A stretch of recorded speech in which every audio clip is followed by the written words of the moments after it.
Certo, agora a gente vai dar continuidade à aula respondendo, para responder, melhor dizendo, a próxima pergunta. Por que a minha Bíblia parece diferente? Já escreve essa questão e depois que eu passar para você todo o conteúdo, você vai usar suas palavras para responder essa pergunta, certo? Você já deve ter reparado que quando alguém, por exemplo, teve alguma oportunidade, indo lá na frente e leu algum versículo, esse versículo soou um pouco diferente de como está a sua Bíblia. Talvez alguns de vocês já tiveram essa experiência. Algum capítulo está diferente ou soar diferente.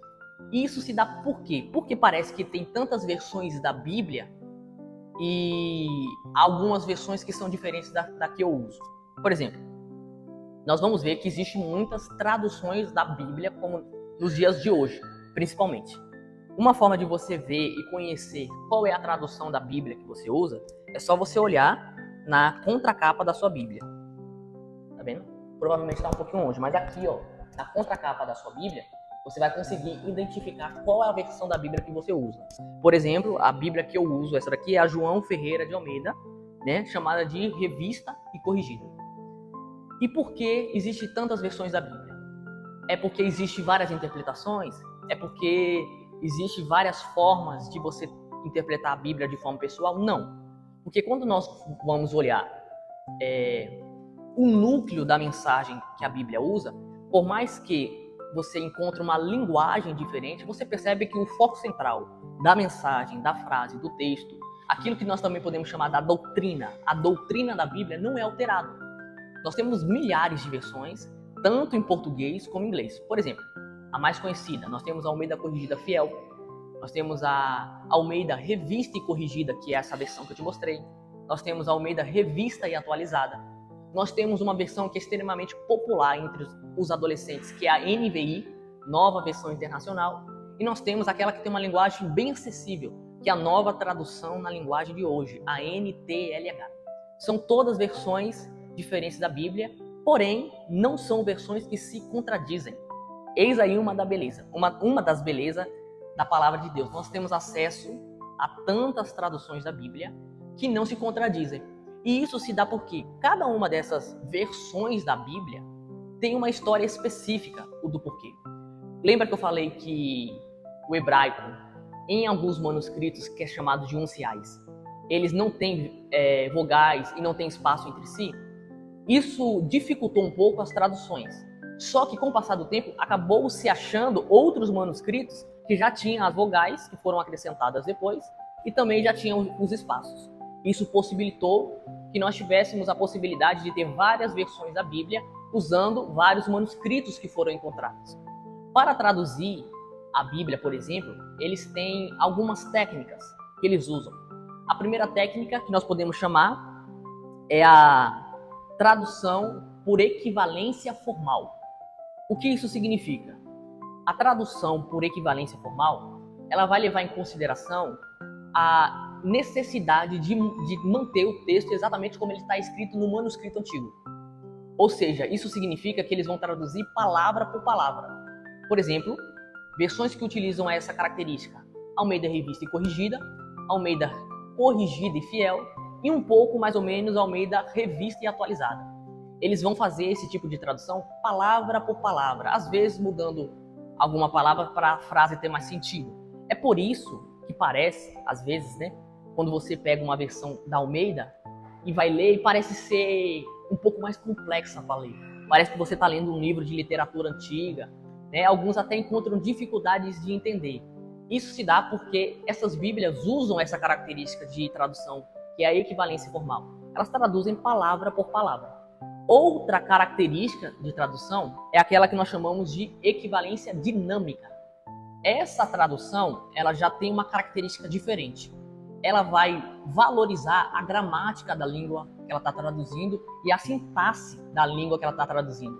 Ou seja, quando a gente estuda o português, eu não sou professor de português, então não vou saber explicar para vocês certinho. Mas quando nós estudamos o português, lembra que o professor ensina que tem o sujeito, tem o predicado, e que para a frase tem um objeto dependendo da frase, e que para a frase ter um sentido, você precisa saber posicionar cada um desses no lugar correto da frase. É exatamente isso que essas traduções levam em consideração. elas organizam a frase de forma com que fica mais coerente com a língua falada. É por isso que algumas versões que usam essa tradução, por exemplo, a Nova Tradução na Linguagem de Hoje, a NTLH, que usa essa característica, soa mais com um português mais popular. Parece que você está lendo a Bíblia de uma forma mais fácil. Mas isso não significa que elas estão contradizendo umas às outras. Não, isso só significa que elas usaram características de traduções diferentes. Mas se você perceber e ler tanto a Almeida, como a NVI, como a Nova Tradução na Linguagem de Hoje, você vai perceber que todas elas têm o mesmo núcleo doutrinário. Substitui algumas palavras para facilitar a compreensão, mas que mantém e deixa o núcleo da frase, ou seja, o sentido original da palavra, do mesmo jeito. Por isso que nós falamos que a Bíblia, em todo o seu percurso, ela não precisa ser atualizada, né? Porque esse termo acabou se perdendo um pouquinho dentro do contexto. Mas a Bíblia passou por algumas revisões. E essas revisões são para organizar a tradução dentro do nosso idioma. Por exemplo, Almeida Revista e Corrigida. Né? Depois de um tempo, nós tivemos acesso a Almeida Revista e Atualizada. Isso significa que a Bíblia foi atualizada? Não. Isso significa que alguns reajustes linguísticos foram adaptados. Por exemplo, uma característica da Almeida Revista e Atualizada que se diferencia da Almeida Revista e Corrigida é que ela substitui bastante a palavra tu por você. Percebe? Você fala assim, nossa, mas só isso? Não, tem muitos outros pontos, mas quando você vai ler e você depara com um texto que usa tu e outro que usa você, esse que usa você vai facilitar mais a fluidez e a compreensão da palavra. É por isso que nós temos várias versões, porque usa várias características de traduções. Isso é apenas alguns pontos. Por exemplo, nós temos outros critérios, que é o critério crítico e o critério majoritário. O que é o critério crítico que eles usam na hora de tradução? É quando eles usam os manuscritos mais antigos da Bíblia que foram encontrados. Um grande exemplo de manuscrito antigo que nós temos acesso que a gente sabe, quem já estudou também, quem não estudou vai estudar, que essas coisas antigas, nós conseguimos datar elas, tentar descobrir em que anos elas estão, ou melhor, foram produzidas, através do carbono 14, né? O carbono 14 ele ajuda a datar. Os manuscritos mais antigos, um dos mais antigos que nós encontramos, são conhecidos como os manuscritos do Mar Morto. Grava esse nome aí, os manuscritos do Mar Morto. Faz uma anotação na ponta do seu caderno, ou na onde você estiver, para depois você pesquisar um pouquinho mais a fundo sobre eles.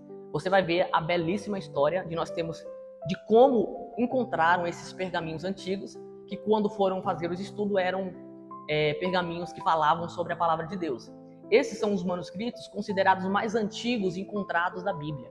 E qual é a importância, né? Se nós olhássemos assim por esse lado, é mais antigo, né? Deveríamos valorizar os mais novos. Não. Quanto mais antigo, significa que mais próximo da época de Jesus eles eram. Logo, quanto mais próximo da era de Jesus, mais fiel aos originais eles são. Por quê? Porque nós não temos acesso aos manuscritos originais da Bíblia.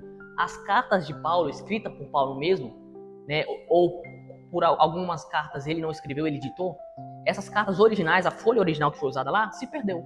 Mas isso não é um problema. Por quê? Porque segundo a manuscritologia, nós encontramos tantos manuscritos, ou seja, tantas cópias, que são suficientes para a gente ter a certeza de que a Bíblia que nós temos hoje é a mesma que foi escrita, né, na época dos apóstolos e dos discípulos de Jesus. Por exemplo, só do Novo Testamento, tem mais de 4.500 cópias encontradas, com níveis de contradições extremamente baixíssimos. Elas entram em contradições numa questão linguística, mas quando você vai ver o ponto da doutrina, ou seja, o ensinamento básico delas, elas não entram em contradições.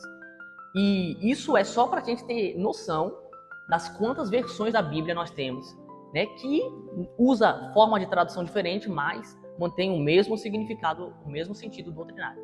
Né? Por exemplo, versões que usam esse critério crítico, Almeida Revista e Atualizada, e a NVI, nova versão internacional, NVI, e a ARA, Almeida Revista e Atualizada. Essas são as versões que usam os manuscritos mais antigos da Bíblia, por exemplo, os manuscritos do Mar Morto. Já as outras versões que usam o critério majoritário, eles vão usar os manuscritos mais novos que foram encontrados, bem antes na questão de data, desses manuscritos do Mar Morto. O exemplo desse é Almeida Revista e Corrigida. Almeida Revista e Atualizada, por exemplo, você consegue ter uma fluidez de leitura melhor, porque substitui algumas palavras de tu por você.